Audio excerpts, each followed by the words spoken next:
Alright, this is my Jeep Cherokee. Just like everybody's Cherokee, your upper shock bolts in the rear will snap off. You know, instead of, tapping and drilling it, I decided to bust the nuts out of the top and drop new bolts in there.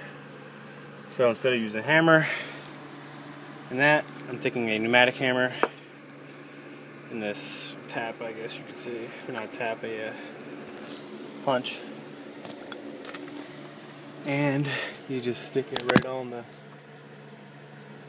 snap bolt right there. Give it a few punches.